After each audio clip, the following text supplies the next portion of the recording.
Hi guys, welcome back to CJ's Keto Kitchen. If you are looking for home-style recipes made ketogenic, then you've come to the right channel. My name is Sarah, and tonight we are going to be making puffs, and they're going to be cheesy bacon ranch puffs. So come along with me and let's get started.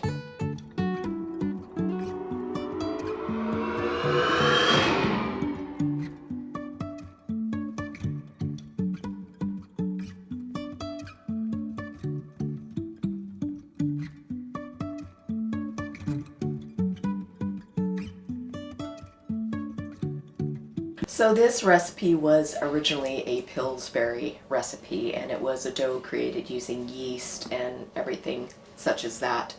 And I wanted to make something that was, number one, more ketogenic, and number two, easier. So that's what this recipe is going to be.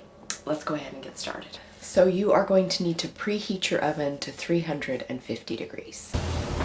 Now I'm going to show you what you will need for the recipe tonight. You are going to need a baking tray with either a piece of parchment paper or a silicone mat. You are going to need 1.5 cups of almond flour, baking powder, 1 egg, 2 tablespoons of ranch seasoning, 3/4 cup of shredded cheese, any kind, 1/4 cup of heavy cream, and 3 tablespoons of very cold salted butter cut into cubes. We are also going to be seasoning with a bit of salt and pepper. I almost forgot the most important part, and that is the bacon. You are going to need 1/2 cup of crumbled cooked bacon, and I have that here. So we are going to start in our bowl of almond flour, and I have just used a fork to whisk mine around. You are going to want to add your ranch seasoning next. We have a recipe for ranch seasoning that will be included in this recipe on the blog. And I'm just going to incorporate that into my almond flour.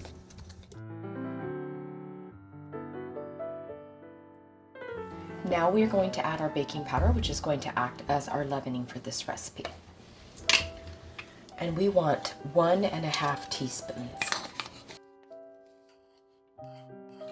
So there's 1. And then I'm going to do the half. There's the half. And once again, I'm just going to take my fork and stir our leavening into the rest of our dry ingredients. Now, this recipe is definitely not as difficult as the Pillsbury recipe because we are not going to be using yeast and creating a dough in that manner, but this is a little bit more difficult than cheese on a plate. But it's very good, and it's really not that hard. And most of the ingredients are usually things that are found when you are practicing the keto lifestyle. Okay, so because we're going to make a dough, the next thing that I'm going to do is I am going to cut, meaning I'm going to put my cold butter in here, and I'm going to combine it. Now, I'm personally going to use my hands. That's the way I've always done it. You could use a pastry blender, you could use 2 forks, you could do it however you would like at home. But in my home, I'm going to cut with my fingers. So I'm going to put in my 3 tablespoons of cold cubed butter, and I'm going to begin blending it with my hands to form a nice sandy texture. The reason I like to use my hands for this step is because I can control the blend, and the warmth of my hands gives my dough just the right amount of texture. And you're just going to take your time. This is going to take a minute or two because we're looking to get our dough formed but not completely combined. And we do want to leave some larger chunks of butter because that is going to create a puffing in the oven to give us puffs, which is what we are going for in this recipe.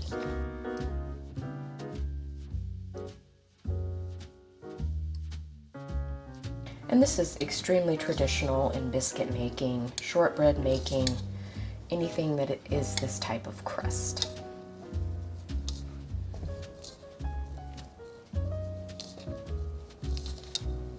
I can smell the ranch seasoning in here. This is going to be good. How do they know if they're doing it right? Okay, I will show you the texture. So we are starting to get the correct texture here. You can see that it's very sandy. and that's how you'll know. Just think if you've ever been to the beach or even been to a lake and they have sand, that sandy texture where it's small granules and it's slightly damp. You know that you're doing it correctly. And we're almost done with the cutting, or the blending in, if you will, of our fat into our flour.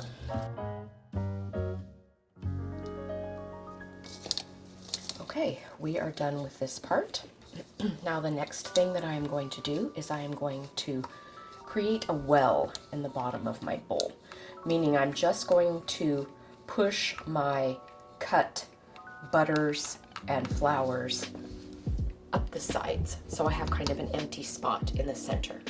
And that's where I'm going to place my next two ingredients, and that is going to be 1 egg and a 1/4 cup of heavy cream. And I'm just going to pour them in together. Now, before I start combining those two together, I am going to add a little bit of salt and pepper. We have quite a bit of seasoning going on with our ranch, but I do want to add just a little bit of salt and a little bit of pepper.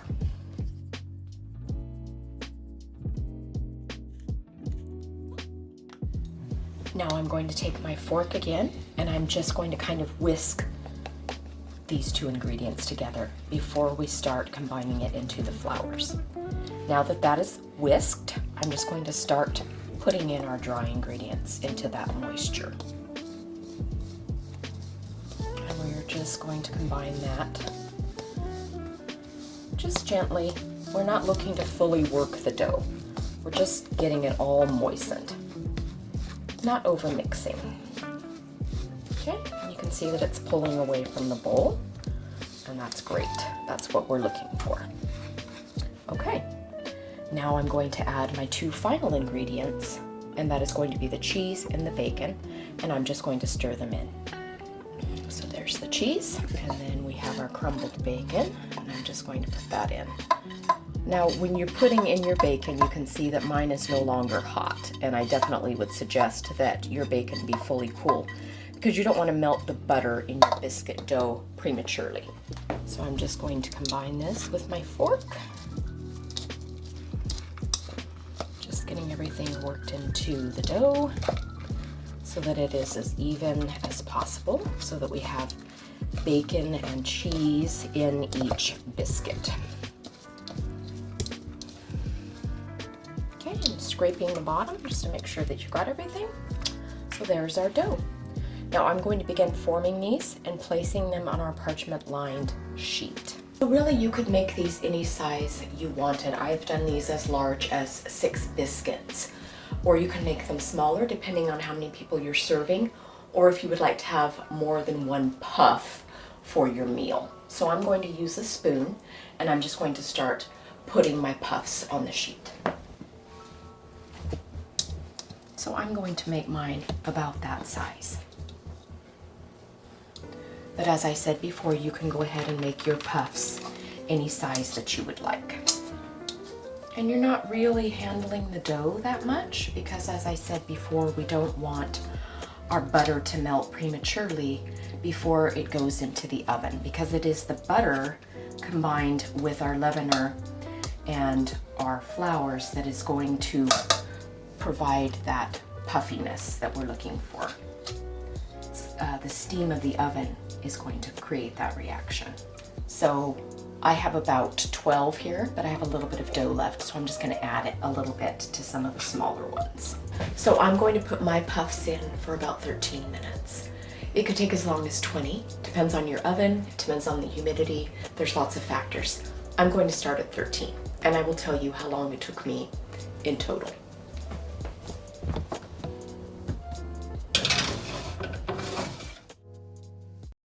There they are, cheesy bacon ranch puffs. Yep, they look good. Gonna say anything magical? Am I gonna say anything magical? You should magically leave these on the baking tray for a few minutes. Don't try and take them off right away, because you want them to stay together. That's my magical advice. There it is, the cheesy bacon ranch puff. Nice and fluffy and cheesy and bacony. All right, we're gonna have a taste. Hi. Hi. All right, let's see how this tastes. Okay. That's really good. Good ranch flavor. Got a lot of bacon in this one. Cheese is nice. Give it a little sharpness. I think people will like it. Looked like it was easy to make to me. It was.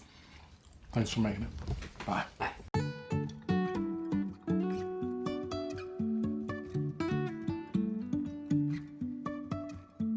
Life is a winding road, no telling where it goes. Driving through days and nights, won't stop for traffic lights.